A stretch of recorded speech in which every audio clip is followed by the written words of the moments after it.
Public से कहा था, मुसलमानों से कहा था कि ये हैदराबाद वाला भाई यहाँ आया है, इसको ऐसे हटाना है, बाहर करना है कि ये कभी किसी मुस्लिम बहुल इलाके में दिखे नहीं। रविंदर सिंह नेगी पटपड़गंज से आगे चल रहे हैं। एक और बड़ी खबर, जहां से पहले मनीष सिसोदिया चुनाव लड़ते थे, वहां अवध ओझा को उतारा गया और अवध ओझा पटपड़गंज की सीट से पीछे चल रहे हैं, वहां नेगी आगे चल रहे हैं। और ये अपने आप में कोई बहुत आश्चर्यचकित नहीं करता है, क्योंकि एक तो वहां पर वैसे ही आम आदमी पार्टी कमजोर हुई थी और नेगी जो हैं उनके लिए अवधेश भाई ये कहा जा रहा था कि बहुत मेहनती आदमी है, पब्लिक के बीच रहते हैं। केजरीवाल नई दिल्ली सीट से पीछे चल रहे हैं, ये एक और बहुत बड़ी खबर है। केजरीवाल, अरविंद केजरीवाल अपनी सीट पर पीछे चल रहे हैं इस वक्त। हालांकि ये अभी शुरुआती रुझान है, इनमें ऊपर नीचे होगा मामला। में बहुत बड़ी खबर होगी। जो लोग उस क्षेत्र में गए हैं, देखा है लड़ाई बहुत कांटे की थी। आम आदमी पार्टी भी मान रही थी कि नई दिल्ली में बिल्कुल, हम लोगों ने जाके देखा है। मुझे तो आश्चर्य हुआ कि केजरीवाल जी की सभाओं में जैसे पहले उत्साह और भीड़ होती थी, वो नहीं दिखाई दे रही थी। तो ये देखिए, कुछ इंडिकेशन पहले से थे। पहला इंडिकेशन उस समय मिला जब केजरीवाल जी जेल से बाहर निकल के आए थे और आम आदमी पार्टी ने बड़े आंदोलन की लंबे समय तक चलाने की घोषणा की, लेकिन हफ्ते 7-8 दिन में उसको आंदोलन खत्म हो गया था, क्योंकि लोग सड़क पर उस रूप में आए नहीं थे। जिस दिन वो निकले वहां 3-3.5 हजार के आसपास ही लोग थे। वहां से एक और बड़ी खबर, आतिशी भी अपनी सीट पर कालका जी से पीछे चल रही हैं। तो अरविंद केजरीवाल नई दिल्ली से पीछे चल रहे हैं, आतिशी जो मौजूदा मुख्यमंत्री हैं वो अपनी सीट से कालका जी से पीछे चल रही हैं। रुझानों में बीजेपी की बढ़त बढ़ रही है। बीजेपी गठबंधन 13 सीट पर आगे, आम आदमी पार्टी 10 सीट पर आगे, और कालका जी से आतिशी के पीछे चलना, अरविंद केजरीवाल का पीछे चलना। मनीष जी भी पिछले बार 3207 वोट से वो तो लास्ट मिनट में उनका इसलिए वो जो है वो सीट फंसी हुई थी, तभी वहां से वो छोड़ के गए हैं। अब इस वक्त एक और बड़ी खबर, मनीष सिसोदिया भी जंगपुरा में पीछे चल रहे हैं।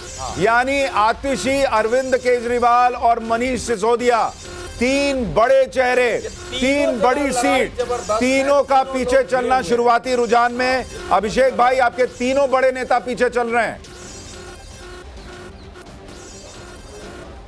सुशांत भाई, अभी ये बहुत ही ज़्यादा अर्ली है। मुझे लगता है कि अभी बैलेट पेपर का काउंटिंग हो रहा है और बहुत सारे चैनल तो हमें दिखा रहे हैं कि हम 12 पे चल रहे हैं, भारतीय जनता पार्टी 3 पे चल रही है।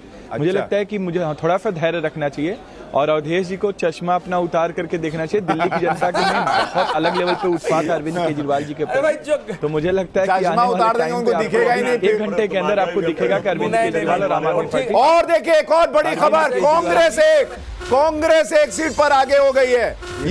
ये अपने आप में इस वक्त जो स्टूडियो में जगदीश भाई बैठे हैं उनके लिए बड़ी खुशखबरी लाने वाली खबर है। जगदीश भाई का चेहरा खिलखिला उठा है, कांग्रेस 1 पर आगे है। जब ईवीएम खुले तो केजरीवाल कहां जाएगा मुझे ये नहीं पता लगा। मेरा चेहरा खिल रहा है। नहीं, लेकिन हाँ। एक बात है कि पोस्टल बैलेट में अगर इतने कांटे की टक्कर है तो रिजल्ट आम आदमी पार्टी के पक्ष में जा रहा है, ये आप प्रेडिक्ट कर सकते हैं। आप ईवीएम खुलने दो ना, फिर बात करेंगे भाई। नहीं, वो ये कह रहे हैं एक्चुअली पोस्टल बैलेट बीजेपी का ट्रेडिशनल वोटर रहता है, इसलिए वो कह रहे हैं कि अगर यहाँ केजरीवाल टक्कर दे पा रहे हैं तो फिर तो वो ईवीएम में दे ही देंगे, क्योंकि वहां पर पिछले बार भी बैलेट में केजरीवाल आगे थे। हम बहुत सारे जो एम्प्लॉइज है वगैरह जो जुड़े हुए हैं वो उनको वोट करते, तो केजरीवाल जी का एक वोटर बेस था। बट मुझे लगता है कि अगर इतनी कांटे की टक्कर है पोस्टल बैलेट में तो बीजेपी का एक मोमेंटम बढ़ गया है, और बीजेपी जब मोमेंटम पकड़ती है तो आगे जाती है। मुझे लगता है जैसे भाई ने कहा कि अगर बैलेट ईवीएम खुलेगा तो देखिए ये बोलते 12-11 हो गया है मामला। आप देखिए पोस्टल बैलेट में 12-11 का मामला दिख रहा है, और ये कांटे की टक्कर पोस्टल बैलेट में ये बता रही है कि मामला किधर भी जा सकता है। इसलिए टाइम्स नाउ नवभारत पर बने रहिए।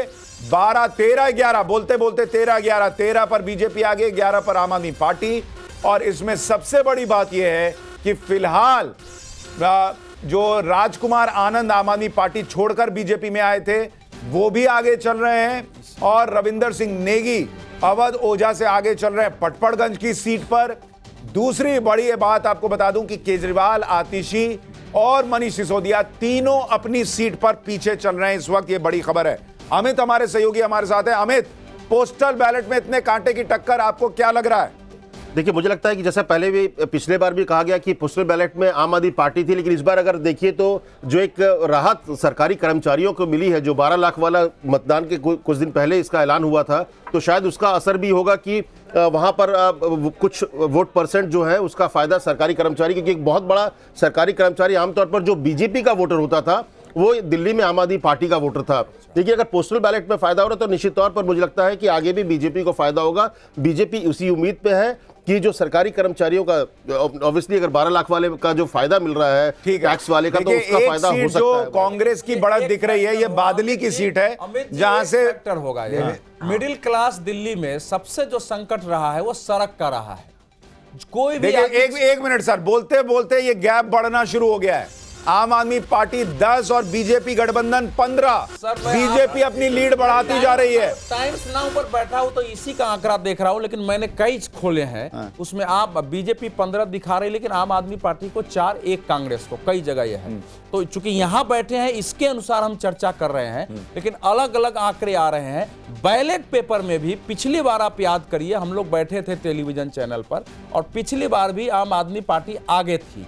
तो लड़ाई इस बार है, गैप भर रहा है, जीत हार कम अंतर से होगी। एक 2%, 3% का अंतर हो सकता है, 4% से ज्यादा का अंतर दिल्ली के चुनाव में इस बार नहीं होने वाला। ठीक है, Shashi Shankar Singh ground zero research के हमारे साथ हैं।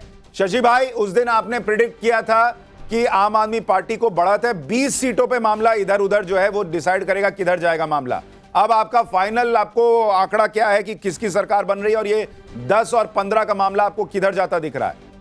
देखिए, मैंने उस दिन भी बोला था कि करीब 20 ऐसी सीटें हैं जो बीजेपी जीत रही है और 21-22 आम आदमी पार्टी जीत रही है और बाकी पर क्लोज फाइट है। और मैंने ये भी बोला था कि अरविंद केजरीवाल जी फंसे हुए हैं और बोले थे कि वहां पर जो भी जीतेंगे तो वो तो उस दिन बोले थे और आपने कहा था कि अब मैं आपको फिर एक दिन बाद बताऊंगा क्या होगा, बताइए।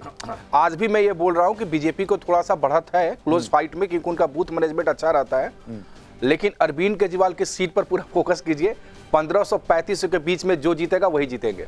अच्छा, हाँ। और सरकार किसकी बन रही है अभी आज के डेट में? मतलब क्लोज फाइट मुझे लग रहा है कि बीजेपी अगर जीतेगी तो उनका सरकार बनेगा, लेकिन थोड़ा सा वेट करना पड़ेगा। ये तो देखिए, क्लोज फाइट में सुनिए, 5% का फाइट हो ना तो 7% का, तो वो निकालना बहुत कठिन होता है सीटों के मामले में।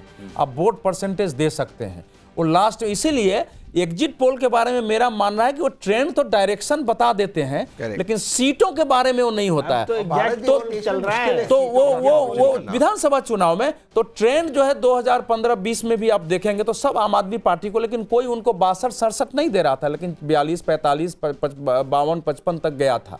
तो ट्रेंड बताती है। और इस बार चूंकि फाइट है, आप देखिए 44-46 बता रहे हैं, कोई 44-48 बता रहा है, तो 2-4% के अंतर को आप कैसे सीटों में और अभी तो देखिए जिस तरह से 15 और 10 का मामला दिख रहा है और कांग्रेस अगर एक सीट पर बढ़त ले रही है, क्या तहसीन पूनावाला ये तस्वीर दिख रही है कि कांग्रेस के लिए जो कहा रहा था वोट प्रतिशत बढ़ेगा वो बढ़ा है? क्या ये उसके शुरुआती संकेत हैं, और अगर ऐसा हुआ है तो केजरीवाल के लिए संकट बढ़ा सकती है कांग्रेस?